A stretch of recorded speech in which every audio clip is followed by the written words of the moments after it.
Hello అందరికీ welcome back to my channel Deevena vlogs. ఈరోజు వీడియోలో నెల్లూరు చేపల పులుసు చేశాను. చాలా టేస్టీగా ఉంది. ఈ మామిడికాయ ముక్కలు విత్ ఎంత బాగున్నాయో, చాలా అంటే చాలా బాగుంది. డెఫినెట్గా ఈ ప్రాసెస్లో చేసి చూడండి. ఒక్కొక్కలా చేస్తారు, కానీ అసలైన నెల్లూరు చేపల పులుసు అంటే ఇలానే చేస్తారు. చాలా బాగుంటుంది. ఇందులో నేను లాస్ట్లో ఒక సీక్రెట్ ఇంగ్రీడియంట్ కూడా యాడ్ చేశాను. దానివల్ల టేస్ట్ ఇంకా చాలా బాగా వచ్చింది. ఒక్కసారి మీరు ట్రై చేయండి. వీడియో స్కిప్ చేయకుండా లాస్ట్ వరకు చూడండి. నెక్స్ట్ చేపల పులుసుకి ఏమేమి కావాలో ఒకసారి చూడండి. ఆనియన్, టమాటా, ఎండుమిర్చి, పచ్చిమిర్చి, కరివేపాకు. ఇంకా మెయిన్ ఇంగ్రీడియంట్ వచ్చి మనకు తెలిసిందే, మ్యాంగో లేకుంటే అది నెల్లూరు చేపల పులుసే అవ్వదు. తర్వాత మెంతులు, ఆవాలు ఫ్రై చేసి పెట్టుకున్నాను. ఒక చింతపండు నానబెట్టుకున్నాను. వేడి నీళ్ళు వేసుకొని ఒక 1/2 అవర్ ముందే చింతపండు నానబెట్టి పెట్టుకున్నాను. ఇప్పుడు ఆనియన్స్, టమాటాలు అన్నీ చిన్న చిన్న ముక్కలుగా కట్ చేసుకోవాలి. ఎంత వీలైతే అంత చిన్నగా అనమాట. మనకు గ్రేవీ దీనివల్లనే వస్తుంది కాబట్టి చిన్నగా తరుక్కోవాలి. ఇప్పుడు మ్యాంగోని కొంతమంది కట్ చేస్తారు, కొంతమంది పగలగొడతారు అనమాట. కట్ చేసుకుంటే ఒక టేస్ట్ ఉంటుంది, ఇలా పగలగొట్టుకున్నాం అనుకో అదొక టేస్ట్ అనమాట. ఇలా చేస్తే బాగుంటుంది, టేస్ట్ కూడా చాలా బాగుంటుంది. ఒకసారి ట్రై చేయండి. ఇలా బాగా ముక్కలు ముక్కలుగా అంతా పగలగొట్టేసుకున్నాను. ఇప్పుడు కడిగి పెట్టుకున్న ఫిష్ బాగా సాల్ట్, నిమ్మకాయ వేసి మంచిగా కడిగి పెట్టుకున్నాము. ఫిష్ కర్రీ ఏ బాండిలో అయితే చేస్తామో కొంచెం వెడల్పుగా ఉండాలి, అప్పుడు బాగుంటుంది.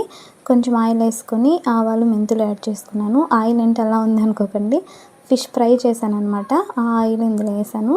కొంచెం ఆవాలు, మెంతులు కొంచెం చిటపట అన్న తర్వాత ఇందులోకి పచ్చిమిర్చి, ఎండుమిర్చి, కరివేపాకు వేసుకొని అవి కొంచెం ఫ్రై అయిన తర్వాత మనం తరిగి పెట్టుకున్న ఆనియన్ కూడా వేసుకొని బాగా మిక్స్ చేసుకోవాలి. కొంచెం బ్రౌనిష్ కలర్లో వచ్చిందంటే చాలు, ఎక్కువ రావాల్సిన అవసరం లేదు. కొంచెం కలర్ చేంజ్ అయితే చాలు.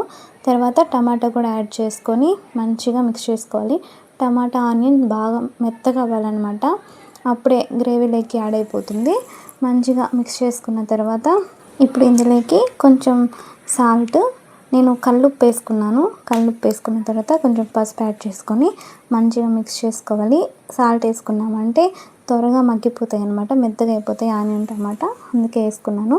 కొంచెం మూత పెట్టేసి ఆయిల్ పైకి వచ్చేంత వరకు ఒక సిమ్లో మనం 2 minutes పెట్టామంటే ఓకే అయిపోతుంది. ఇప్పుడు కారం యాడ్ చేసుకుందాం. నేనైతే 3 tablespoons యాడ్ చేశాను.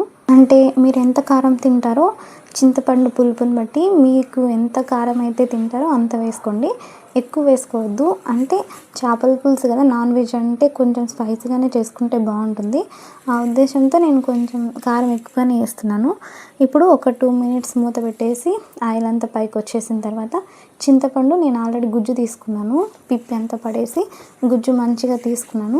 అది వేసుకొని మంచిగా కలుపుకొని ఒక గ్లాస్ వాటర్ వేసుకుంటున్నాను. టేస్ట్ చూడాలంటే ఒకసారి ఇప్పుడే చెక్ చేసుకోండి, ఎందుకంటే ఉప్పు కారాలు సరిపోయినాయా లేదా అని ఒకసారి టెస్ట్ చేసుకున్న తర్వాత ఇప్పుడు ఏమైనా సరిపోకపోతే ఈ టైంలో యాడ్ చేసుకోండి. నాకు కొంచెం కారం, ఉప్పు తక్కువగా ఉంది, అందుకే నేను కొంచెం కారం, సాల్ట్ యాడ్ చేశాను.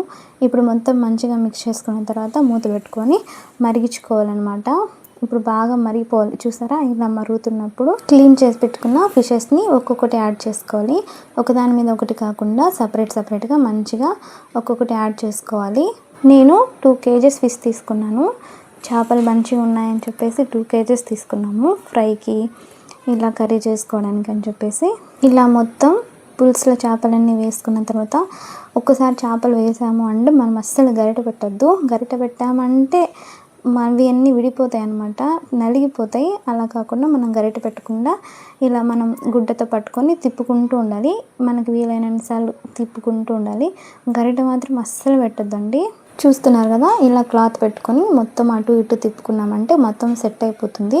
ఇప్పుడు మూత పెట్టేసి ఒక 10 minutes మనము వదిలేసాము అంటే హై ఫ్లేమ్లో పెట్టి అది అంత మంచిగా ఉడికిపోతాయి. చూసారు కదా, ఈ టైంలో మామిడికాయ ముక్కలు వేసుకోవాలి. మామిడికాయ ముక్కలు ఎక్కువ ఉడకాల్సిన అవసరం లేదు, ఒక 5 minutes అలా ఉంచితే చాలు, అవి ఉడికిపోతాయి.